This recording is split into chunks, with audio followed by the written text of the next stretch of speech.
Israel के अंदर काफी ज्यादा तबाही ईरान ने मचाई है। सिर्फ ईरान ही नहीं बल्कि आप देखिए कि एक तरफ से ईरान लगातार इजराइल पर हमले करता रहा, लबनान से हिजबुल्लाह के हमले लगातार होते रहे, यमन से हुसी मुजाहिदीन के हमले लगातार इजराइल पर होते रहे। इजराइल चारों तरफ से घिरा हुआ है। इजराइल बहुत बुरे दौर से गुजर रहा है क्योंकि इजराइल की जैसी करनी वैसी भरनी जैसे हालात हैं। इजराइल लगातार जंग के हालात में रहा है। इजराइल लगातार जिस तरह से लबनान पर अटैक कर रहा है, कत्लेआम कर रहा है, गजा में बड़े पैमाने पर नस्लकुशी एक तरह से इजराइल ने की है। ईरान के अंदर बहुत बड़े पैमाने पर इजराइल और अमेरिका हमले कर रहे हैं। ऐसे में एक बहुत बड़ी खबर इजराइल के लिए बल्कि पूरी दुनिया के लिए यह बहुत बड़ी खबर आ रही है, जहां पर इजरायली अखबार यरूशलेम पोस्ट के मुताबिक इजराइल के वजीर आजम बेंजामिन नेतन्याहू के खिलाफ फौजदारी मुकदमे की समाअत शुरू हो रही है। जंगी हालात के बायस आरजी तात्तुल के बाद यह समाअत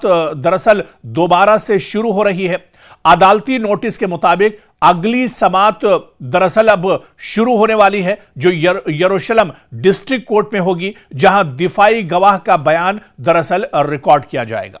और इस नोटिस में बताया गया है कि हंगामी सूरत हाल के खात्मे और अदालती निजाम के मामूल पर वापसी के बाद समातें अब मामूल के शेड्यूल के मुताबिक होंगी, जिनके तहत यरूशलेम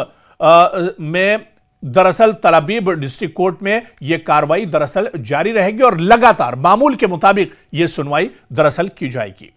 आपको बताते चलें कि यह तात्तुल सिर्फ नेतन्याहू के मुकदमे तक महदूद नहीं था, बल्कि 28 फरवरी को ईरान के साथ जंग शुरू होने के बाद वजारत इंसाफ ने अदालतों में खुसूसी हंगामी निजाम नाफिज किया था, जिसके तहत सिर्फ हंगामी नौयत के मुकदमात की समाअत जारी रखी गई। यह हंगामी निजाम मुतादिद बार तौसी के बाद दरअसल बरकरार रहा। ताहम अब इसके खात्मे के साथ ही जिस तरह से जंगबंदी हुई है, इसके बाद यह माना जा रहा है कि नेतन्याहू का मुकदमा समेत दीगर जो हंगामी फौजदारी और सिविल मुकदमात की समातें हैं वो दोबारा से शुरू की जाएंगी। और इसी वजह से यह कहा जा रहा है कि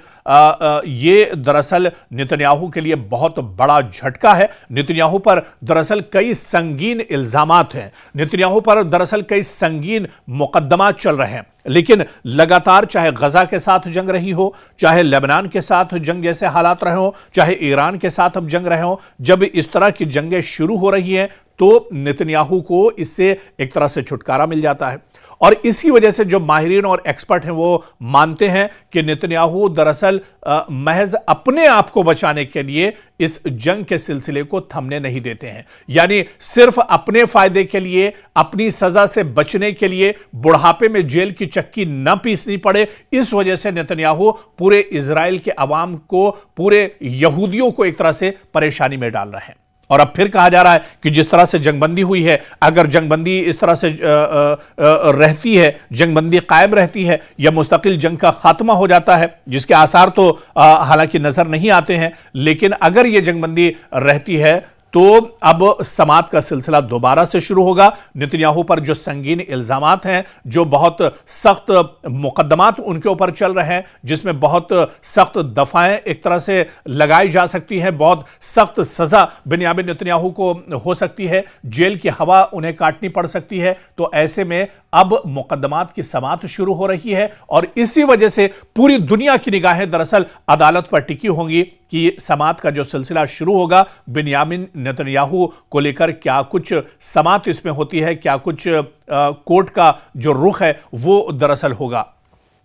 आपको याद होगा, एक जरूरी पॉइंट और इसमें जोड़ता चलूं कि आपको याद होगा कि जब गजा में लगातार इजराइल की तरफ से हमले हो रहे थे, उस बीच अमेरिकी सदर डोनाल्ड ट्रंप ने बाकायदा इजराइल के सदर से अपील की थी, उन्होंने दरख्वास्त की थी कि बेंयामिन नेतन्याहू के खिलाफ जो मुकदमात हैं उन्हें सरकारी तौर पर वापस लिया जाए और उन्हें एक तरह से छूट दी जाए। लेकिन इजराइल के सदर ने कहा था कि इजराइल के अंदर कानून सबके लिए बराबर है, यहां पर कोई छोटा और बड़ा नहीं है, यहां पर कोई वजीर आजम या कोई आम आदमी के दरमियान दरअसल कोई